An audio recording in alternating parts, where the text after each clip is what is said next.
Octava carta, por valija diplomática. Copenhague, Dinamarca, 4 de febrero de 1946. Señora Jan Arvelá, Washington, D.C. Querida Jan, creo haber comprendido vuestro tono secreto máximo y vuestras enfermedades clasificadas. Y he estado esperando un día libre y una valija diplomática para resumir mis diversas aventuras. Por mis cablegramas cautelosos, sabéis que el profesor y yo hemos hecho una excursión de Cook por el mercado mundial de bebés. Mi querida hermana, estos atracones de compras no me sientan muy bien. Sin embargo, di mi palabra y la cumplo. Terminaré el trabajo y adiós. De paso, supongo que si no recibo otras instrucciones he de seguir enviando mis comunicaciones a Washington, aunque ya hayáis instalado vuestro ambiente, como lo llamáis. No hubo gran dificultad para encontrar al profesor. Fui al Ministerio de Guerra de uniforme. He adquirido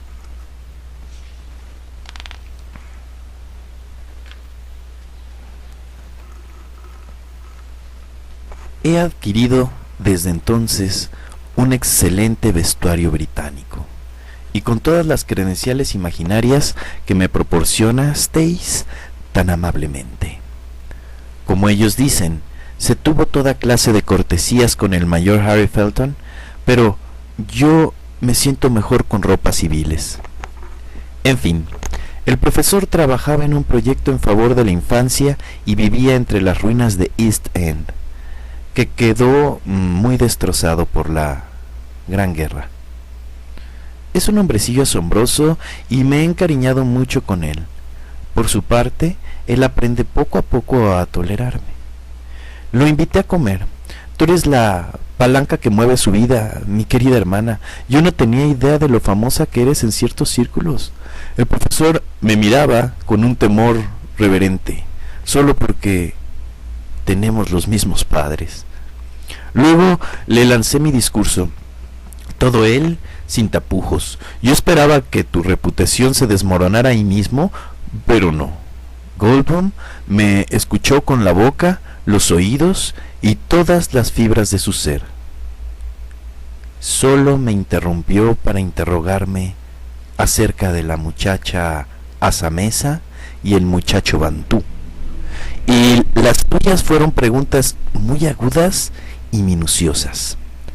Cuando terminé, se limitó a menear la cabeza, no en desacuerdo, sino excitado y complacido. Le pregunté entonces qué pensaba de todo esto. Necesito tiempo, contestó. Esto es algo que hay que digerir. Pero la idea es admirable, audaz y admirable. El razonamiento básico no es tan nuevo. Yo mismo lo he pensado como otros muchos antropólogos, pero poner en práctica esa idea, joven A, su hermana es una mujer maravillosa y notable. Así eres, hermana. Yo golpeé antes que el hierro se enfriara y le dije entonces que tú deseabas y necesitabas su ayuda, en primer lugar para encontrar a los niños y luego para trabajar en el ambiente. El ambiente, dijo él, como usted comprenderá, es fundamental. Fundamental. Pero, ¿cómo cambiar el ambiente? El ambiente es algo total, el edificio entero de la sociedad humana, autoengañada y supersticiosa y enferma, irracional y alimentada por leyendas, fantasías y espectros. ¿Quién puede cambiar eso? Y continúa así. Mi antropología es apenas aceptable, pero he leído todos tus libros. Y si mis respuestas no fueron muy precisas en ese terreno, él alcanzó a sonsacarme una descripción aproximadamente compleja de Mark y de ti. Luego dijo que pensaría en el asunto. Nos citamos para el día siguiente. Me explicaría entonces su método para determinar la inteligencia de los bebés. Nos reunimos al otro día y el hombre explicó sus métodos. Insistió mucho en que él no comprobaba, sino que más bien determinaba con un amplio margen para el error. Años antes, en Alemania, había confeccionado una lista de 50 características que había observado en ciertos bebés. Luego, a medida que estos niños fueron creciendo, los sometió regularmente a exámenes comunes, comparando los resultados con las observaciones originales. Sacó así ciertas conclusiones que puso a prueba una y otra vez durante los siguientes 15 años. Incluyó un artículo inédito en el que da mayores detalles. Baste decir que me convenció de la validez de sus métodos. Luego observé cómo examinaba a 104 niños británicos para llegar a nuestra primera elección. Jan, él es un hombre notable e inteligente. Al tercer día accedió a colaborar en el proyecto, pero me dijo muy gravemente lo siguiente, que transcribió con la mayor exactitud. Usted debe decirle a su hermana que no he tomado esta decisión a la ligera. Tenemos que habérnoslas con almas humanas y quizás incluso con el destino humano.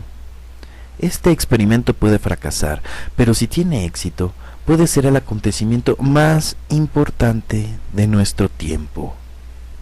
Todavía más importante y de mayores consecuencias que la guerra pasada. Y le diré algo más. Yo tenía una esposa y 3 hijos.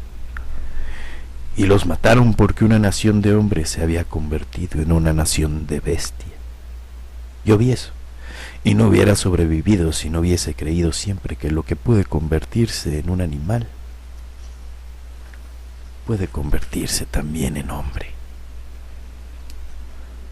No somos ni una ni otra cosa, pero si hemos de crear al hombre, seamos humildes. Somos la herramienta, no el artífice, y si tenemos éxito, seremos menos que el resultado de nuestro trabajo. Así es tu hombre, Jan, y como he dicho, todo un hombre. He transcrito sus palabras al pie de la letra. Habla también mucho de la cuestión del ambiente y de la prudencia, el juicio y el amor que necesitan para crearlo. Convendría, me parece, que me enviases al menos unas pocas palabras acerca de esta cuestión. Te hemos mandado ya 4 bebés. Mañana saldremos para Roma y de Roma iremos a Casablanca. Pero estaremos en Roma por lo menos 2 semanas y podría recibir ahí carta tuya. Más seriamente y no muy tranquilo, Harry. 9ª carta. Por valija diplomática. Vía Washington, D.C. 11 de febrero de 1946. Señor Harry Felton. Roma, Italia. Querido Harry, solo unos pocos hechos. Nos han impresionado tremendamente tus relaciones ante el profesor Goldbaum y esperamos ansiosamente que se una a nosotros. Entre tanto, Mark y yo hemos trabajado día y noche en la organización del ambiente. En términos muy generales, he aquí lo que proyectamos. Una cerca de alambre rodeará la zona, los 8,000 acres, y el ejército montará guardia. Dentro de la zona crearemos un verdadero hogar. Habrá entre 30 y 40 maestros o padres de grupo. Solo aceptamos parejas casadas, amantes de los niños y que desean dedicarse por entero a esta empresa. No es necesario decir que han de tener también otras cualidades. En la creencia de que en algún momento de la evolución del hombre civilizado algo anduvo mal, adaptaremos la forma prehistórica del casamiento de grupo. Esto no quiere decir que cohabitaremos indiscriminadamente, pero a los niños se les hará entender que la paternidad es conjunta, que todos somos sus madres y padres, no por la sangre, sino por el amor. Les enseñaremos la verdad y cuando no conozcamos la verdad, no enseñaremos. No habrá mitos, ni leyendas, ni mentiras, ni supersticiones, ni religiones, ni dogmas. Enseñaremos el amor y la cooperación y daremos amor y seguridad en abundancia. También les enseñaremos el conocimiento de la humanidad. Durante los primeros 9 años regiremos el ambiente por completo, escribiremos los libros que los leerán y moldearemos la historia y las circunstancias de acuerdo con las necesidades de los niños. Luego los niños conocerán el mundo tal como es. ¿Parece esto además sencillo y demasiado presuntuoso? Es lo único que podemos hacer, Harry, y creo que el profesor Goldbaum lo comprenderá muy bien. Nunca se ha hecho nada parecido por los niños. Buena suerte a los dos. Tus cartas dan la impresión de que estuvieras cambiando, Harry, y nosotros mismos sentimos en nuestro interior un curioso proceso de cambio. Te hablo de esta tarea y de pronto todo me parece demasiado obvio. Nos limitamos a tomar un grupo de niños muy bien dotados y proporcionarles conocimientos y amor. ¿Basta esto para llegar a la parte del hombre no utilizada y desconocida? Bueno, ya lo veremos. Tráenos los niños, Harry, y ya lo veremos. Cariños, Jan. A comienzos de la primavera de 1965, Harry Felton llegó a Washington y fui directamente a la Casa Blanca. Acababa de cumplir los 50. Era un hombre alto y de aspecto agradable, algo encorvado, con el cabello entrecano. Como presidente de la Board of Shipways, Inc., una de las casas importadoras y exportadoras más importantes de los Estados Unidos, merecía cierta diferencia y respeto por parte de Egerton, que era entonces secretario de Defensa. En todo caso, Egerton, nada tonto, no cometió el error de tratar de intimidar a Felton. Al contrario, lo recibió amablemente y los dos hombres se sentaron a solas en un cuarto de la Casa Blanca. Brindaron mutuamente por su buena salud y conversaron sobre diversos temas. Egerton suponía que Felton podría saber por qué lo habían llamado a Washington. No puedo decir lo que sé, contestó Felton. Tiene usted una hermana notable. Me he dado cuenta hace mucho, sonrió Felton. Son ustedes también muy reservados, señor Felton, observó el secretario. Parece que ni siquiera sus parientes más cercanos han oído hablar del más que hombre. Una cualidad recomendable. Quizás sí y quizás no. Ha pasado mucho tiempo. ¿De veras? Entonces, ¿no ha tenido noticias de su hermana últimamente? Casi desde hace un año. ¿Y eso no lo alarma? ¿Acaso debería alarmarme? No, no me alarma. Mi hermana y yo somos muy íntimos, pero en su proyecto no hay mucho lugar para las relaciones sociales. Ya anteriormente hubo largos periodos en que yo tenía noticias de ella. No somos muy aficionados a escribir cartas. Comprendo. Debo pensar que es ella el motivo de mi venida. Sí. ¿Está bien? Parece que sí, dijo Egerton tranquilamente. Entonces, ¿qué puedo hacer por ustedes? Ayudarnos, si lo desea, contestó Egerton con la misma tranquilidad. Le contaré, señor Felton, y luego quizá pueda usted ayudarnos. Quizá. En cuanto al proyecto, usted sabe tanto como cualquiera de nosotros, acaso más, pues intervino en él desde un principio. Entenderá por lo tanto que a un proyecto como ese hay que tomarlo muy en serio, a tomarlo completamente a risa. Hasta ahora le ha costado al gobierno 11 millones de dólares. ¿Y eso no es muy gracioso? Ahora bien, usted sabe que la parte original del proyecto era su exclusividad.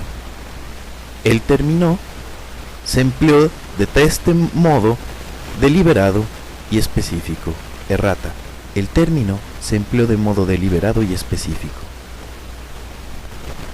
Punto.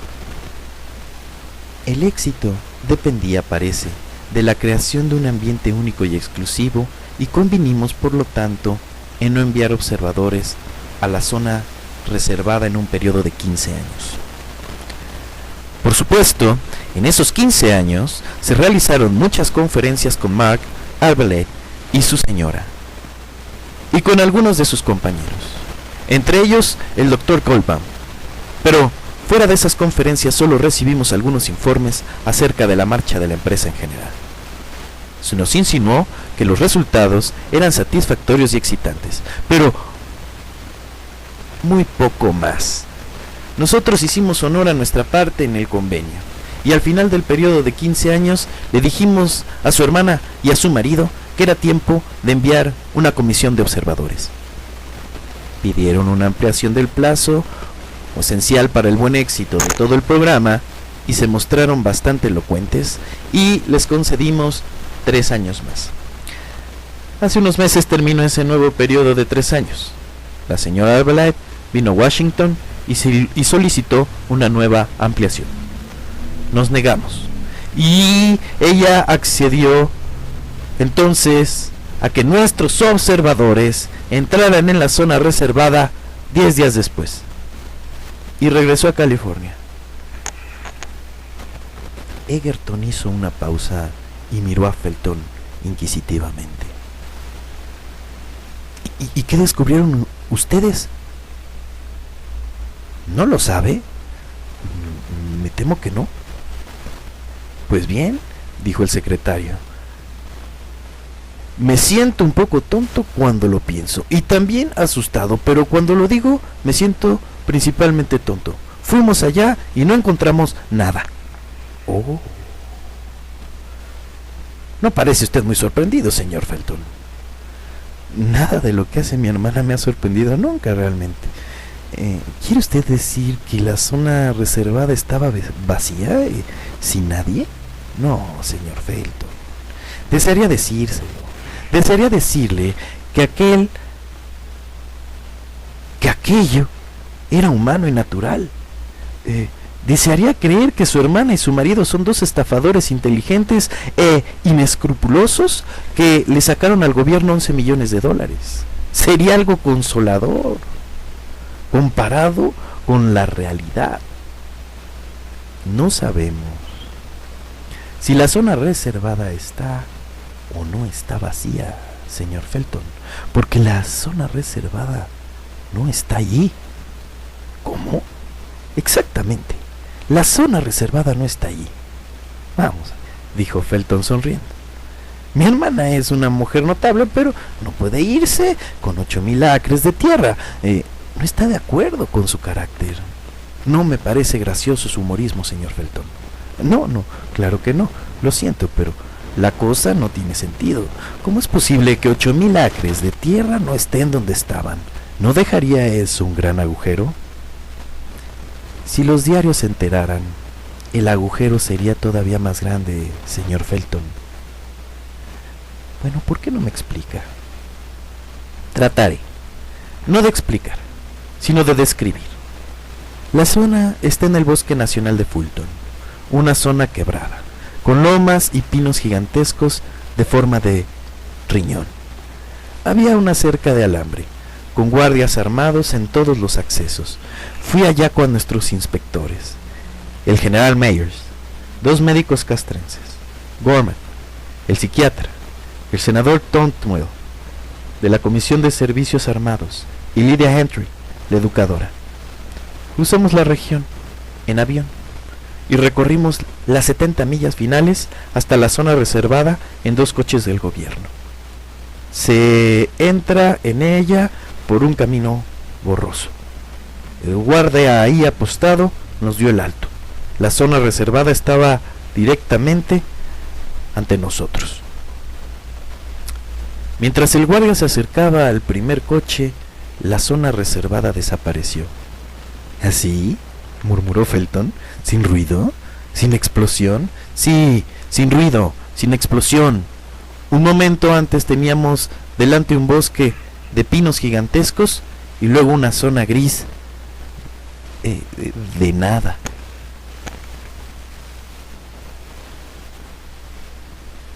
¿Nada? Nada es una palabra. ¿Trataron de entrar? Sí, tratamos. Los mejores hombres de ciencia de los Estados Unidos han tratado de entrar. Yo no soy un hombre muy valiente, señor Felton, pero tuve bastante coraje como para acercarme a aquel borde gris y tocarlo. Era muy frío, muy duro, tan frío que me ampolló estos 3 dedos. Y Egerton tendió la mano para que la viera Felton. Entonces me asusté, continuó. Y no he dejado de estar asustado. Egerton suspiró. No necesito preguntarle si probaron esto o aquello, ¿verdad? Probamos todo, señor Felton. Incluso me avergüenza decirlo. Una pequeña bomba atómica. Hicimos cosas sensatas y también tonterías. Sentimos pánico. Y probamos todo. ¿Y no obstante lo han mantenido en secreto? Hasta ahora, señor Felton. ¿Aviones? No se ve nada desde arriba. Parece niebla sobre el valle. ¿Qué opina su gente? Egerton sonrió, sacudió la cabeza y dijo: no saben qué es. Al principio algunos pensaron que era una especie de campo magnético, pero las matemáticas no sirven aquí y desde luego hace frío, un frío terrible. Estoy farfullando. Yo no soy hombre de ciencia ni matemático, pero también ellos farfullan, señor Felton. Estoy cansado de veras, pero eso le pedí. Esa es la razón para que viniera a Washington y hablara con nosotros. Pensé que usted quizás supiera algo. Quizás, asistió Felton. Egerton pareció animarse. Le sirvió al Felton otro trago, se inclinó vivamente hacia adelante y esperó. Felton sacó una carta del bolsillo y dijo: mi hermana me mandó esta carta. Pero me había dicho que no recibía carta de ella desde hace casi un año. La recibí hace casi un año, explicó Felton, con un tono de tristeza en la voz. No la he abierto. Mandó este sobre sellado en una breve carta donde solo decía que está bien y era muy feliz y que yo debía abrir y leer la carta cuando fuese absolutamente necesario. Mi hermana es así. Pensamos del mismo modo. Ahora bien, supongo que es necesario, ¿no le parece? El secretario hizo un lento movimiento afirmativo con la cabeza, pero no dijo una palabra. Felton abrió la carta y la leyó en alta voz.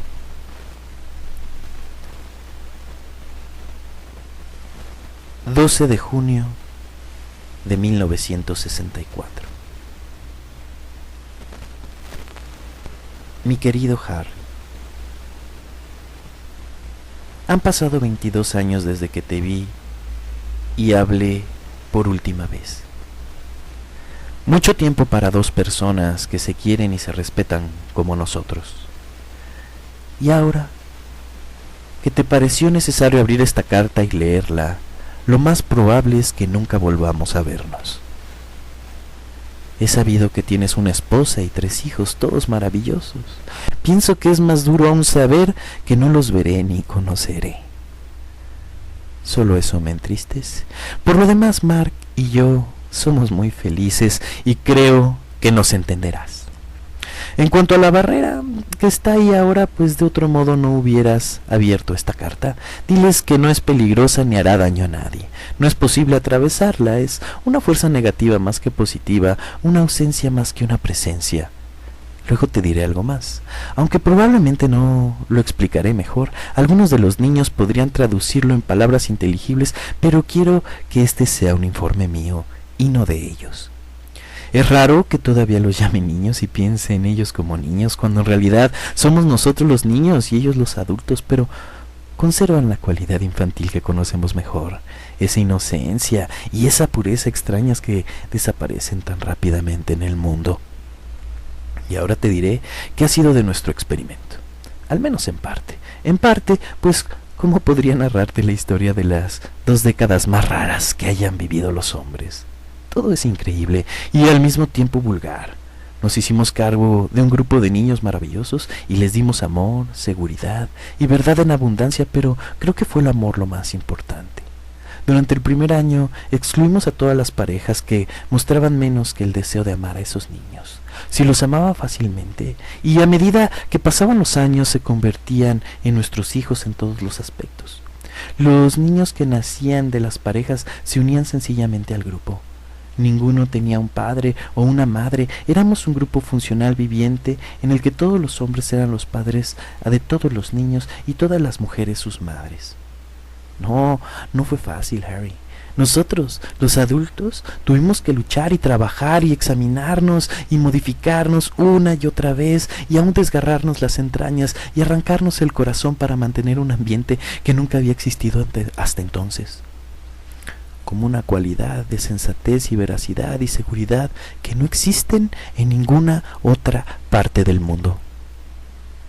¿Cómo te hablaré de un niño indio de los Estados Unidos de 5 años de edad que compuso una magnífica sinfonía, o la del niño Bantú y la niña italiana que a la edad de 6 años construyeron una máquina para medir la velocidad de la luz? ¿Creerás que nosotros, los adultos, escuchamos en silencio cómo esos niños de 6 años nos explicaban que la velocidad de la luz es una constante independiente del movimiento de los cuerpos y que por lo tanto la distancia entre las estrellas no puede mencionarse en función de la luz, ya que esa distancia no es tal en nuestro plano de existencia? Cree entonces también que me expreso muy torpemente. En todas estas cuestiones me siento como un inmigrante inculto cuyo hijo está expuesto a todas las maravillas del conocimiento y de la ciencia. Comprendo un poco, pero muy poco. Si te enumerara un ejemplo tras otro las maravillas que me revelaron estos niños a la edad de 6, 7, 8 y 9 años.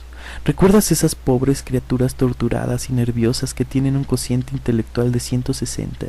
Los padres los exhiben y se jactan y al mismo tiempo lamentan que la suerte no les haya dado hijos normales.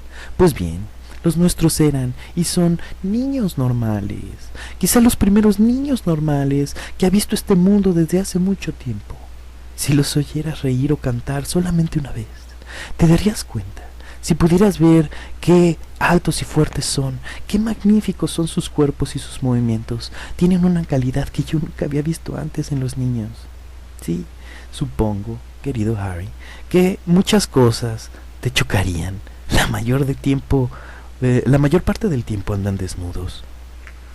El sexo ha sido siempre para ellos algo bueno y hermoso y lo disfrutan con la misma naturalidad con que nosotros comemos y bebemos. Con más naturalidad, pues no tienen glotones del sexo ni de la comida, ni úlceras en el estómago, ni en el alma. Se besan y acarician y hacen otras muchas cosas que el mundo considera chocantes, obscenas, pero siempre con gracia y alegría. ¿Es posible todo esto? Te digo que esa ha sido mi vida durante casi 20 años. Vivo con niños y niñas que no tienen maldad ni enfermedades, que son paganos o dioses, como quiera que los consideres. Pero la historia de los niños y de su vida cotidiana será relatada adecuadamente a su tiempo y en su lugar. Todas las observaciones que he hecho aquí se refieren únicamente a sus grandes dotes y capacidades. Mark y yo nunca dudamos de los resultados. Sabíamos que si organizábamos un ambiente con vistas al futuro, los niños aprenderían más que los del mundo exterior. A los 7 años de edad ya abordaban fácil y naturalmente problemas científicos que se enseñan normalmente en el colegio superior o en la universidad. Hubiéramos sufrido Una gran decepción si no hubiese ocurrido algo parecido, pero lo que esperábamos y buscábamos era lo insólito, el florecimiento de la mente humana, obstruida en todos los seres humanos de afuera. Y lo insólito llegó. Empezó con un niño chino en nuestro 5º año. Luego fue un niño americano. Y luego otro de Birmania. Pero incomprensiblemente no se pensó que fuese algo muy extraordinario, ni entendimos qué ocurriría hasta el 7º año, cuando los casos ya eran 5. Aquel día Mark y yo dábamos un paseo, lo recuerdo también, un hermoso día californiano, claro, fresco, cuando tropezamos con un grupo de niños en un prado. Eran unos 12. 5 estaban sentados en un pequeño círculo con un sexto en el centro y sus cabezas casi se tocaban. Había ahí risas, murmullos de alegría y de satisfacción. Los otros niños, agrupados a unos 3 metros de distancia, observaban atentamente. Al llegar nosotros al lugar de la escena, los niños del segundo grupo se llevaron el dedo a los labios, indicándonos que guardásemos silencio. Nos detuvimos y observamos sin hablar. A los 10 minutos la niña, que estaba en el centro del círculo, se levantó de un salto y exclamó en éxtasis: ¡Oí! ¡Oí! ¡Oí! Había en su voz una especie de triunfo y de deleite que nosotros nunca habíamos oído, ni siquiera a nuestros niños. Luego todos corrieron a besarla y abrazarla y bailaron a su alrededor una especie de danza juguetona y alegre. Nosotros mirábamos sin dar muestra alguna de sorpresa, ni siquiera con mucha curiosidad, pues aunque por primera vez sucedía algo que superaba nuestras previsiones o nuestra comprensión, ya nada nos asombraba. Cuando los niños se nos acercaron corriendo a recibir nuestras felicitaciones, aprobamos con movimientos de cabeza, sonreímos y convinimos en que todo ello era admirable. Ahora me toca a mí, madre, me dijo un niño senegalés. Casi puedo hacerlo ya. Ahora hay 6 para ayudarme y será más fácil. ¿No estáis orgullosos de nosotros?, preguntó otro.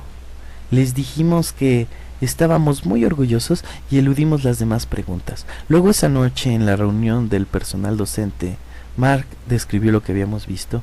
Observé eso la semana pasada, dijo Mary Hengel, nuestra maestra de semántica. Ellos no me vieron. ¿Cuántos eran?, preguntó el profesor Goldbaum con interés. 3. Había un cuarto en el centro y tenía las cabezas unidas. Pensé que era uno de sus juegos y me fui. No lo ocultan, observó alguien. Sí, dije yo, piensan que estamos enterados. Nadie hablaba, añadió Mark. Estoy seguro. Sin embargo, escuchaban, dije yo. Se reían como si ocurriese algo muy divertido, o como ríen los niños en sus juegos. Fue el doctor Goldbaum quien dio en la tecla. Dijo muy gravemente: Usted, Jan, ha dicho siempre que podríamos abrir una extensa zona mental cerrada y reprimida en nosotros.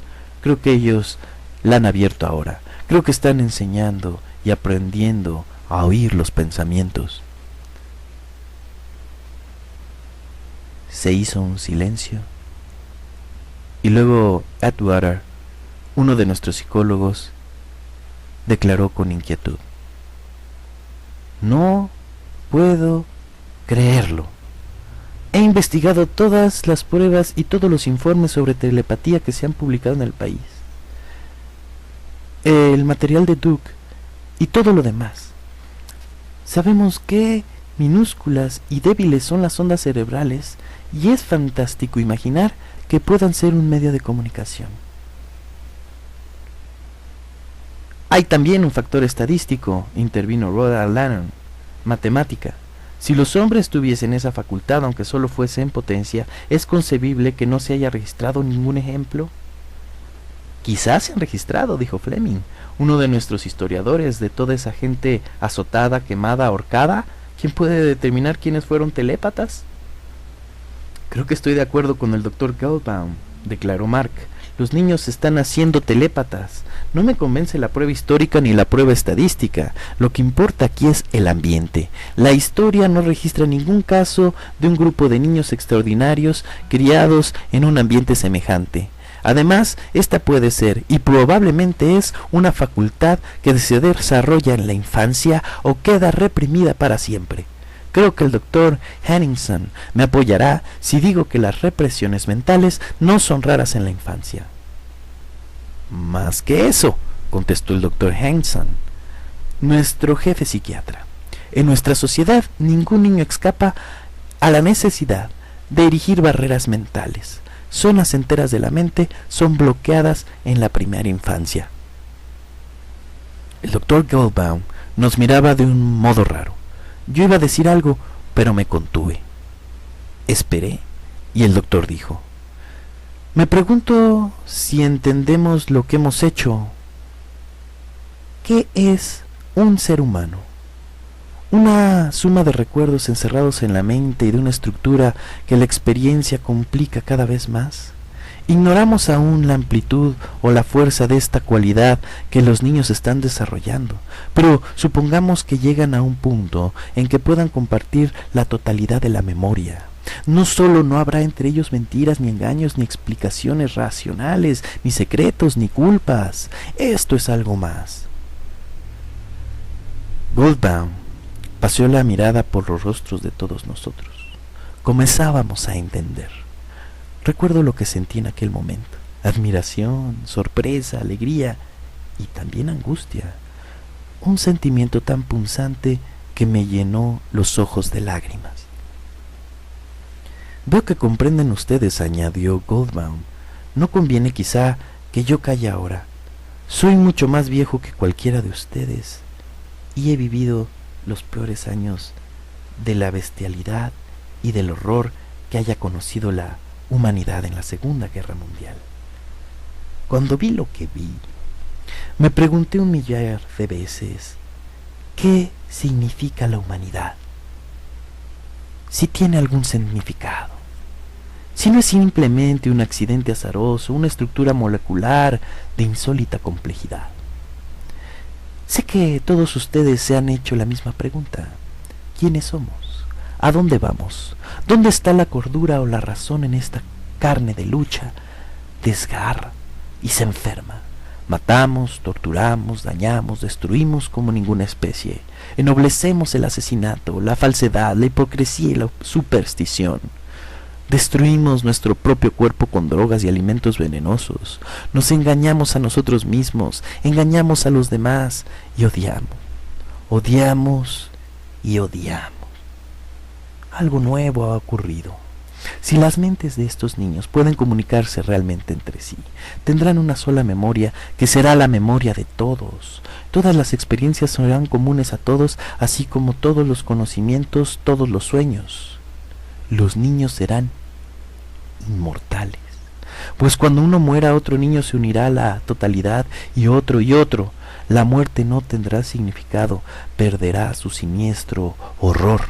La humanidad comenzará aquí, en este lugar, a realizar parte de su destino, a ser una unidad singular y maravillosa, una totalidad. De acuerdo casi con las palabras de vuestro poeta John Donne, quien sentía, como todos hemos sentido en algún momento, que ningún hombre es una isla. ¿Ha habido alguna vez un hombre reflexivo que no haya tenido esa unidad de la humanidad? No lo creo. Hemos vivido en la oscuridad, en la noche. Cada hombre ha luchado sin otra herramienta que su propio pobre cerebro, y luego ha muerto con todos los recuerdos de una vida. No es extraño que hayamos conseguido tan poco. Lo sorprendente es que hayamos conseguido tanto. Sin embargo, todo lo que sabemos, todo lo que hemos hecho, no será nada en comparación con lo que estos niños sabrán, harán y crearán. Así habló el anciano Harry, y describió realmente el comienzo. Ese era el comienzo. Durante los 12 meses que siguieron a cada uno de nuestros niños, se vinculó telepáticamente con los demás, y en los años siguientes los niños que nacían en la zona reservada aprendían de los otros del modo de conseguir esa vinculación. Solo los adultos quedamos excluidos para siempre. Éramos parte de lo antiguo y ellos de lo nuevo, y el nuevo camino no era para nosotros, aunque ellos podían penetrar en nuestras mentes y lo hacían, pero no podíamos sentirlos allí ni verlos allí como se sentían y veían entre ellos. No sé cómo hablarte de esos años, Harry. En nuestra pequeña y vigilada zona de reserva, el hombre llegó a ser lo que estaba destinado a ser, pero no lo puedo explicar claramente. Apenas puedo entender, y mucho menos explicar, qué significa habitar simultáneamente en 40 cuerpos, o qué significa sentir en uno las personalidades de los otros, o vivir como hombre y mujer siempre y al mismo tiempo. ¿Podrían explicártelo los niños? Difícilmente, porque esta es una transformación que se produce, parece, antes de la pubertad, y los niños la aceptan por lo tanto como algo normal y natural, en verdad, lo más natural del mundo. Nosotros somos los antinaturales, y ellos nunca han entendido cómo podemos soportar la vida en nuestra soledad, cómo podemos vivir con el conocimiento de nuestra muerte y extinción. Me alegró que los niños no lograran entrar en nuestras mentes enseguida. Al comienzo podían unir sus pensamientos solo cuando sus cabezas casi se tocaban. El dominio de la distancia creció en ellos poco a poco, pero hasta los 15 años de edad no fueron capaces de alcanzar con sus pensamientos cualquier parte de la Tierra. Gracias a Dios.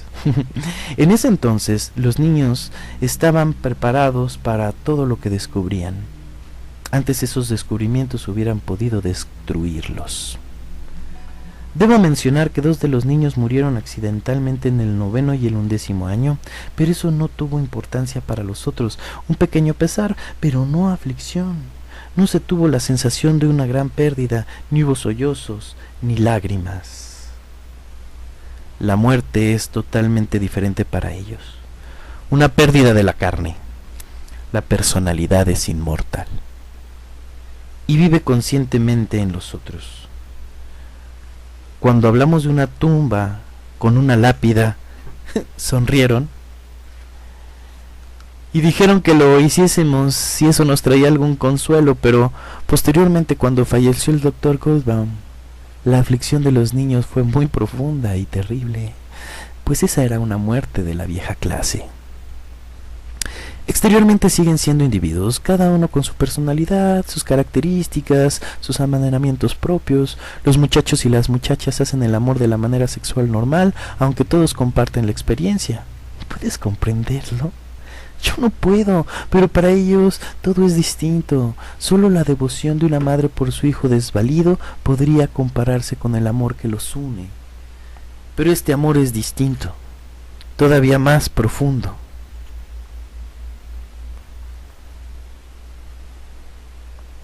Antes que se produjera la transformación,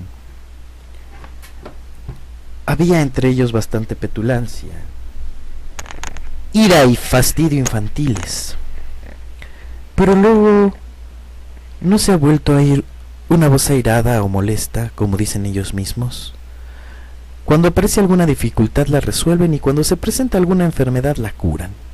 Desde el 9º año ya no hubo más enfermedades. 3 o 4 niños unían sus mentes, entraban en un cuerpo y lo curaban.